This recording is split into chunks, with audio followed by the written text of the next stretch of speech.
இதோ ஒரு அட்டகாசமான தத்துவ கலில் கிப்ரான் கதை. எனது பாணியில் சொல்கிறேன். 4 தவளைகள் ஒரு மரத்தடி மரக்கட்டையில் அமர்ந்திருந்தன.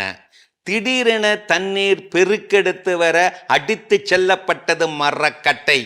மெல்ல ஓடிய ஒரு நீரோடையில் அது மெல்ல மெல்ல சங்கமமானது. சீரான மிதப்பிலே பயணமானது. மிதப்பிலே மிதந்த அந்த 4 மிதப்பு தவளைகளும் தத்துவ விவாதத்தில் இறங்கின. இப்படி ஒருபோதும் நாம் மிதந்ததே இல்லையே. மகிழ்ச்சியில் மிதந்தன மரக்கட்டை தவளைகள். முதல் தவளை விவாதத்தை ஆரம்பித்தது. உண்மையில் இது ஓர் அதிசய அற்புத மரக்கட்டை தான். ஏதோ உயிர் உள்ளது போல போகிறதே. இது போன்ற மரக்கட்டையை இதுவரை நான் அறிந்ததே இல்லை. இரண்டாம் தவளை விவாதத்தை தொடர்ந்தது. இல்லை இல்லை, மற்ற மரக்கட்டை போலதான் இதுவும். இங்கே மரக்கட்டை நகரவில்லை, கடலை நோக்கி நதிதான் நகருகிறது. அதுதான் மரக்கட்டையை இழுத்து நகர்த்துகிறது.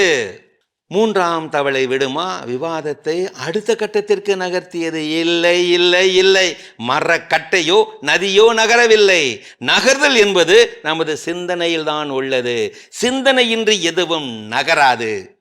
உண்மையில் நகர்வது எது என்று 3 தவளைகளும் வாதாட எதிர்வாதாட ஆரம்பித்த வாதம் விவாதமாய் வளர்ந்து வம்பிழுத்து சூடு பிடித்து சீக்கிரமே அது சண்டையாகி போய் ஒலி மாசு அதிகமாக ஏற்பட்டு போய் கட்டை நகர்கிறது.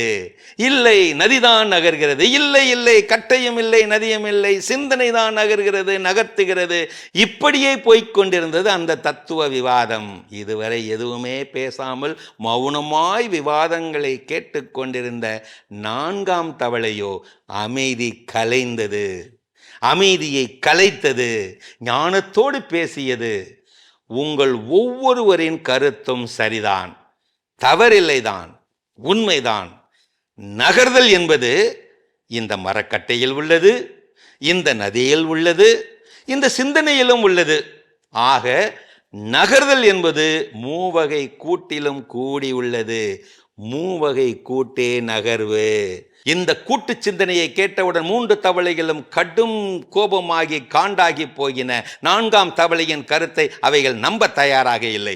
பொறுமிக் கொண்டே வந்த அந்த 3 வெவ்வேறு கருத்து தவளைகளும் பொறுக்க முடியாமல் ஒரு கட்டத்தில் கூட்டாக இணைந்து விட்டன. கூட்டாக இணைந்து அந்த கூட்டொருமை தவளையை என்ன செய்தன தெரியுமா? மரக்கட்டையிலிருந்து தண்ணீருக்குள் தள்ளியே விட்டன.